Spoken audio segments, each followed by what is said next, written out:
sa Marcos family now. But ngayon, I truly appreciate Amy Marcos and my respect to her because she chose the country over her kin, di ba? Over blood.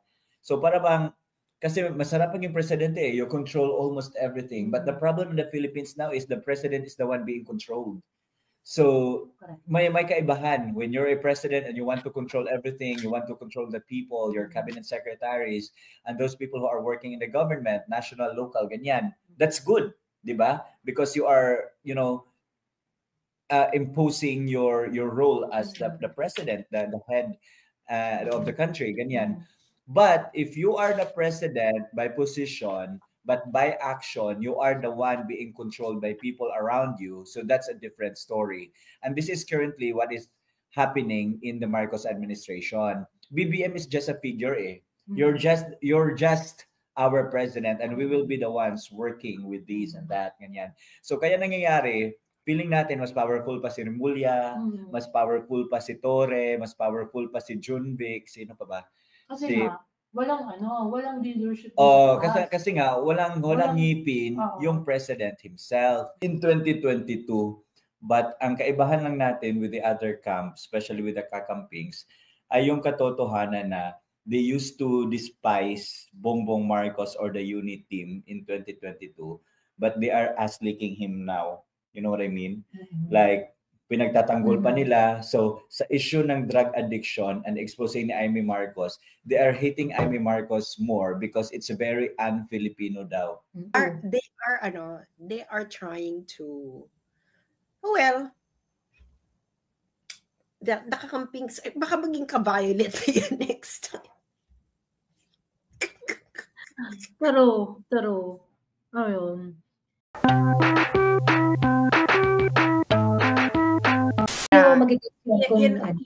Yan ang ano nila eh. They cannot yung tipong minsan magbabago yan.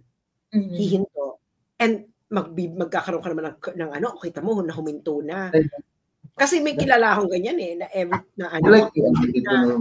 bigla na magkakaroon ng good news na ay naku, mabait na siya, ganyan. Nag-ano na siya. Maayos na siya, matino na siya. Oy, bakla ka ng taon. Matino na siya, ganyan.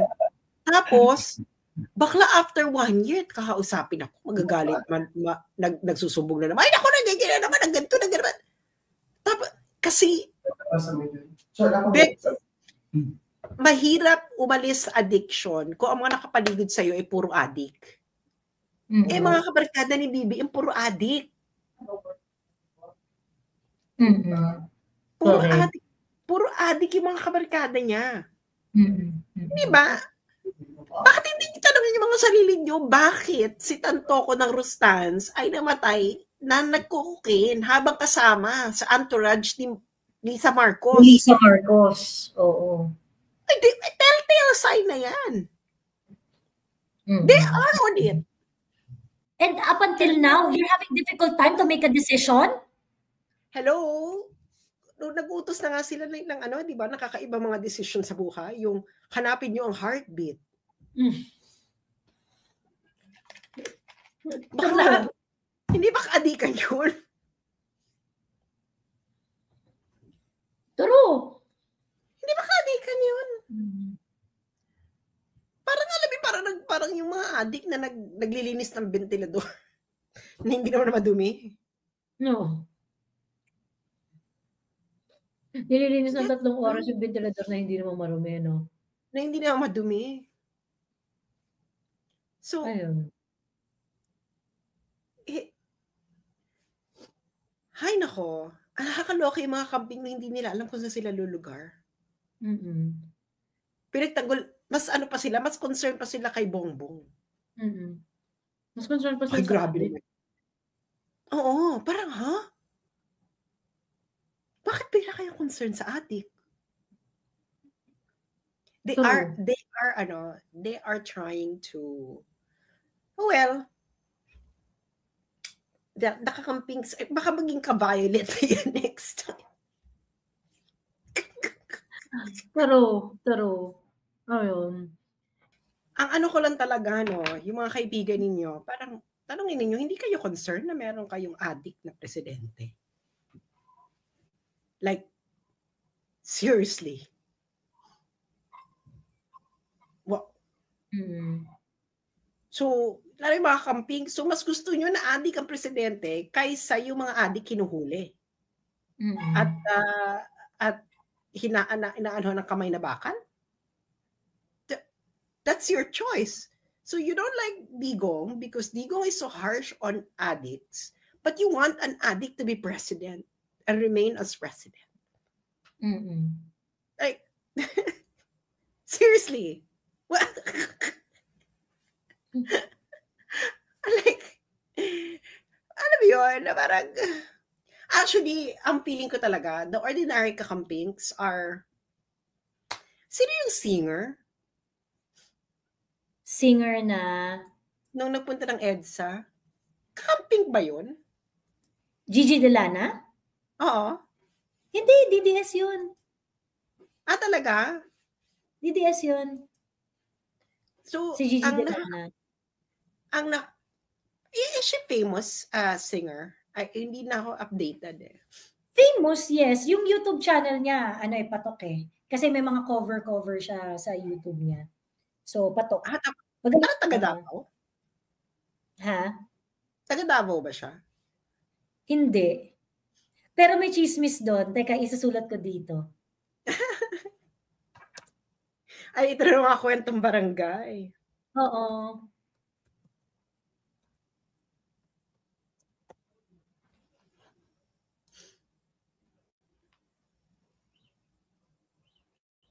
Huh? Yes. Oo.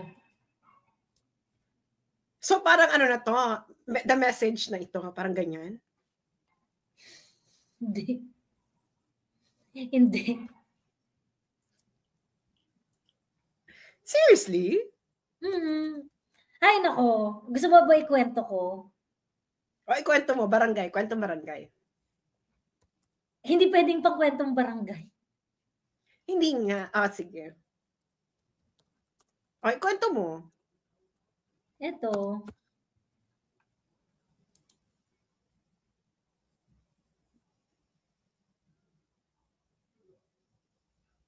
Sino-sino?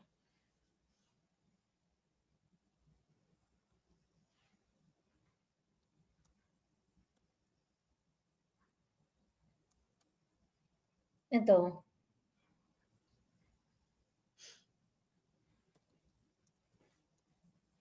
Hindi ko gets. Anong ano nito? Anong connection doon sa anong connection nito kay kay singer? Kaya nakuha si singer kasi nga bata mo. Talaga. Ayun. Hindi well, pero ang paano dito pagka-end live, pwede yun, kwento natin. Ay nako, marami kang kailangang bagay na malaman. Ayun. So ayun ang eksena ng buhay. So wala, I think kasi ganyan naman talaga sa bahay eh. Sa bahay, una alam mo may addict. Una, dead ba ka lang. Hanggang yung addict magkaroon ng trip. Tapos doon ka lang mag-wake up call. Oo. Ganyan yung nangyayari ngayon sa Pilipinas. Yung pagka meron ng nasasaktan, pagka meron ng, 'di ba? Yung nagiging perwisyo na. Pag nagiging kasi 'di ba yung mga addict, yung mga amats yan, hindi mo naman talaga alam exactly kung saan sila makakarating. So may yung ibang mga addict, kaya yung iba parang 'di ba nag-a-addict kasi nga yung sinasabi ni Marbil, hindi mag-overtime lang yan. Yung addict ka pero high functioning ka.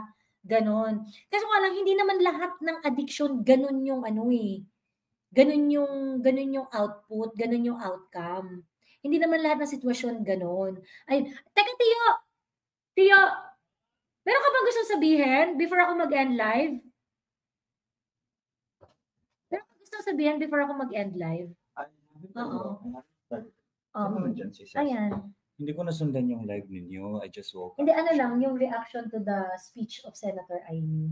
Oh yeah, so just like what I said in my social media post, na it must have been so difficult for Amy Marcos to do that because she's part of the immediate family, diba? Tapos, and at the same time, she's being blamed now because alam niya daw ang katotohanan, bakit pa daw niya in-endorse or pinakilala si BBM kay VP Sara. But ang masasabi ko lang is, tama yung post ni Sas na we are correcting the choices we've made in 2022.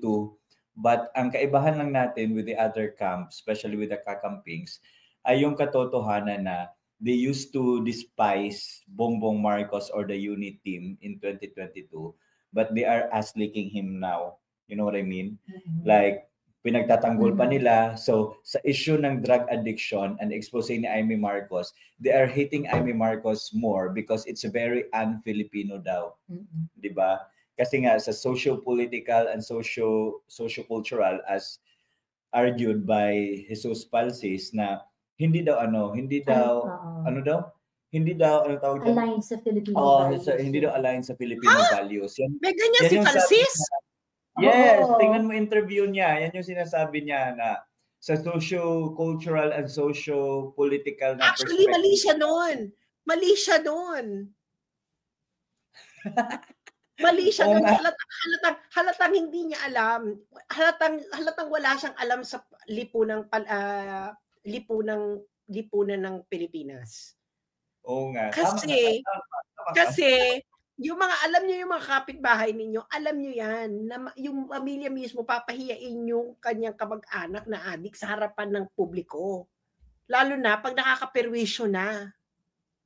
Correct, because now they are angling they are framing Amy's speech as something daw na away pamilya pero dinadamay ang buong bansa, parang ganyan. Hindi nila gets ba na with BBM continues with his leadership, despite him being unfit, is already detrimental not only to the Filipino people but also to what the 1987 Constitution is saying. Na di ba, when you're unfit, mag-resign ka or the Vice President takes over, ganyan, in case of death, in case of, ano pa yun? Death, resignation, or indisposed. Yung mga ganyan. So, wala.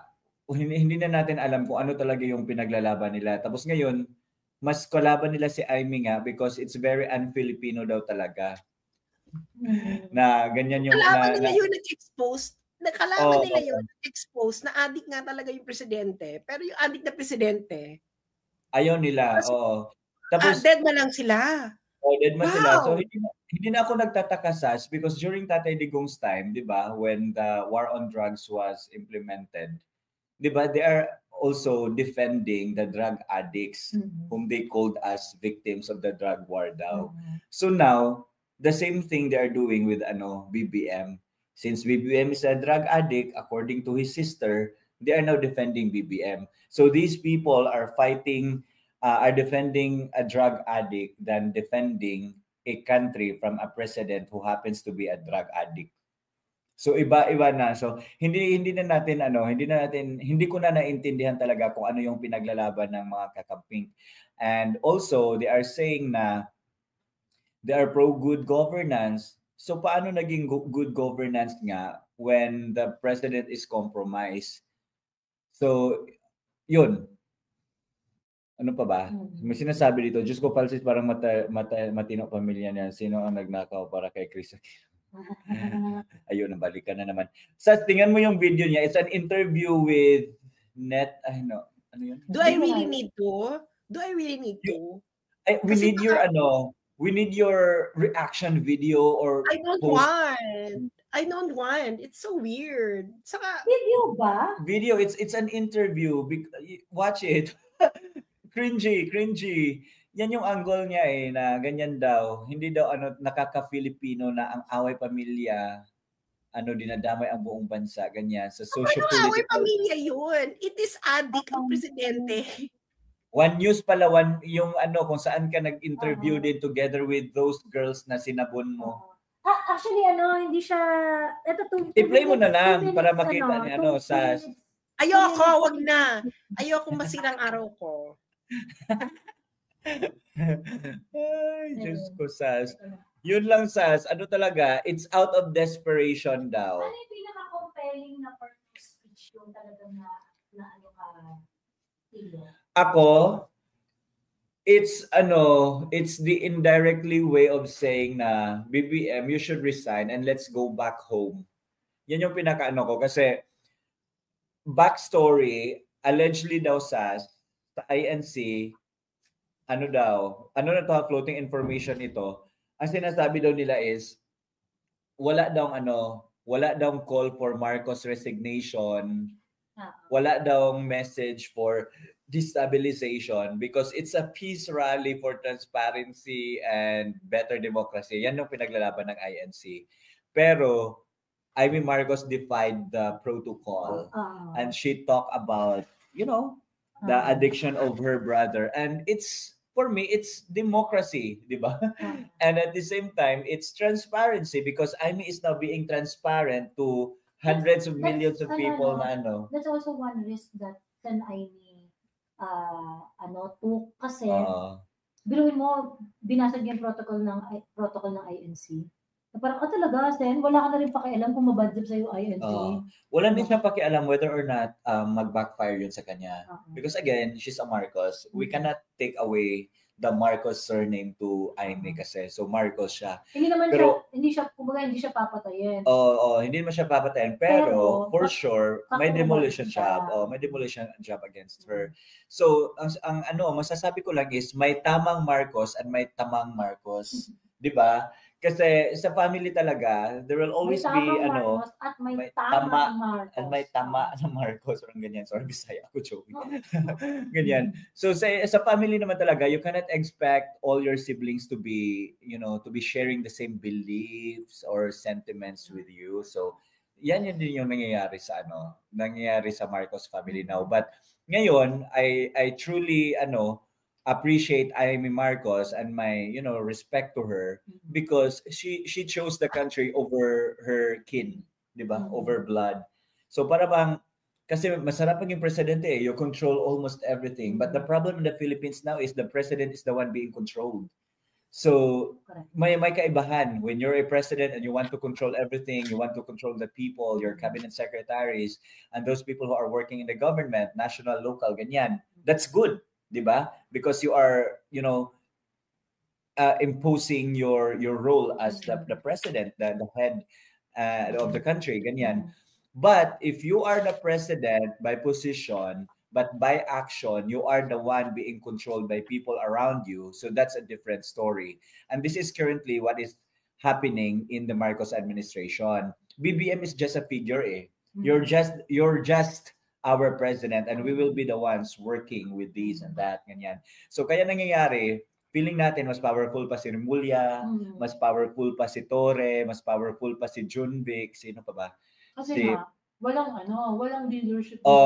Kasi nga walang ngipin yung president himself.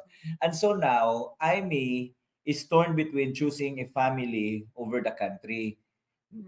So ngayon, ang inuna ni Amy, family, ang namakita natin yan sa speech niya, na dapat gawin na natin yung tama para sa Diyos, bayan, at sa bawat pamilyang Pilipino. Yan yung sinasabi ni Amy kagabi. So, yun. Nice actually. It's a bold move from Amy Marcos to do that. It takes a lot of balls, confidence, and preparations. Kasi nga, may narinig kami na in 2023, gusto na sanang gawin niya ni Amy. But Amy was trying to give her brother a chance daw because nagsisimula pa naman. It's just 6 months from the elections eh. So baka, nangapapa, parang in layman's term. So, yun. Naging figure lang si BBM. Sana bumaba na si BBM. Sabi niya, nasuka na din ako kay Jay Tariela. Yan sila, mga mga mga attack dogs. Oo. As ito pa, si Claire, hindi ko talaga maintindihan because i-fact check mo nga kasi ikaw talaga ang mas magaling. Kanina pa ako nagre-research eh. Claire was claiming that it was BBM daw who donated his kidney to his father. Yeah. But then may lumabas na article na hindi. That's Totoo daw. May lumabas kayo na article kaya I was trying to parang to Pero fact alam check mo, everything. Kasi ang una daw nagbigay is a PSG ata or sundalo. And second one is anak ng masahista niya ni Bongbong feeling ko Marcos. dahil hindi nila kino-confirm Ferdinand yan. Marcos. Feeling ko dahil hindi nila kino-confirm na si Bongbong talaga nag-donate ng kidney sa tatay niya. Ibig sabihin it's not true. Ganyan, but may claim na nga si Claire. So I think Claire is now acting as if of the immediate family. Hindi, so bakit niya binibring up na nag-donate ng kidney? Kasi yung narrative nila ngayon is yung sa post statement ni Sandro Marcos na parang Sandro is telling na Amy is not a real kapatid. It doesn't matter. Exactly. Tapos kung argument anak man siya sa labas or hindi siya anak sa labas, that's not a problem. At correct. And the fact that the entire life of Marcos Sr., he acknowledged Senator Amy as a daughter. Yeah, acknowledgement naman. Hindi na issue yan kung dugo or hindi. Pero when it comes to the kidney issue, ang argument kasi ni Claire is magdadrugs pa ba daw kung may isang kidney na lang daw sas? Claire, wala naman nagdadrugs na iniisip na kung ilan pa ang body parts niya. Talaga. And also ngayon, pasok niya yung lason sa katawan niya eh. Pagkas mag-aalala pa siya na isa lang yung kidney niya. Nakita mo yung sa Senate. Nakita niyo yung sa Senate. Si Ping Lacson. Sinasabi ni Ping Lacson is indirectly confirming the statements or the testimonies of Zaldico. Kasi sinasabi niya na part of the 100 billion daw SAS ay tinanggap ng mga tao sa Malacanang who misrepresented BBM. So ngayon nag-resign na sila si Yusek Adrian Bersamin and si Yusek Olivar of DepEd. Sila daw ang tumanggap ng pera. And these people ay na-mention niya. The bonuses from an excellent perspective have been amazing, game changer. I mean, you get 100% deposit bonuses over the course of the year. You get other bonuses that you get just for making deposits and transacting on the platform, and those actually go a long way. In the sense that they increase your trading volume, so you can actually trade comfortably and not taking unnecessary risk. So they've been actually amazing. Sa inyo si Zaldico, di ba? Weekly. Naalala ko yun. Dadating din tayo dyan. Actually, itong sinabi ni Amy, sabi, what's next? We don't know what's next. Pero, pumunta na tayo sa exciting part.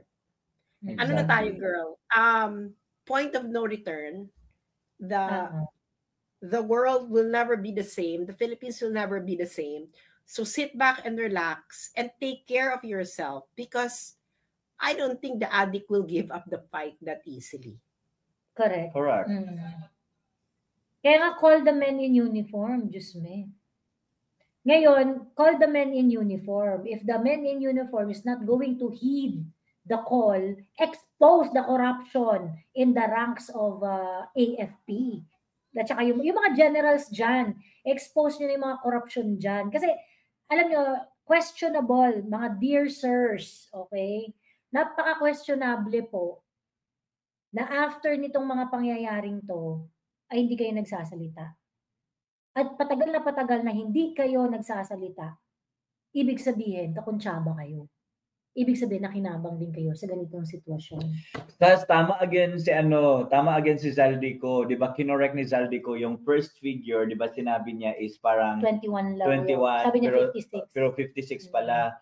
So ang na-confirm ng Senate ngayon is it's not 21, it's not 56, but 52 billion. Mm. And ang nagbigay dyan ay si DPWH Yusek Bernardo to the people I mentioned earlier, si Yusek Si Olaybar at si Olaybar at Yusek Bersamin. Bersamin. So tama ang sinabi ni Saldico. Mm-mm. So ngayon, laglagan It's na not talaga. 21. It's not 21, it's 52 because it's him daw who parang personally deliver the money to the aforementioned people. Oo. Ay, ito magandang question. Sabi Joey, may nagsabi sa SOCMED na ibig ba sabihin sa panahon ni Duterte is selective ang panghuhuli ng drug addict since di hinuli si BBM? No. It has been the policy of PRRD na kapag pusher ka, pagbibigyan ka.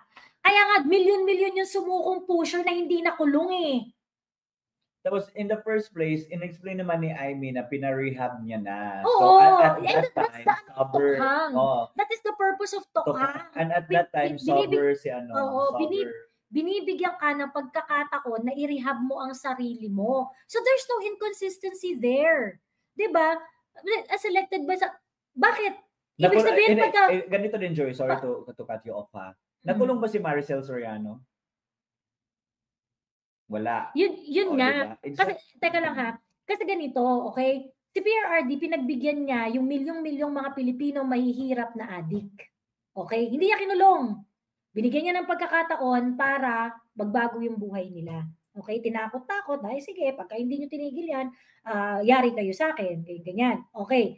Ngayon, si Bongbong, si Maricel Soriano, at yung ibang mga sikat na mga pusher, or pusher na drug addict, sorry, not pusher, mga drug addict, are you saying na dapat kapag ka may pera, iba yung approach ni PRRD?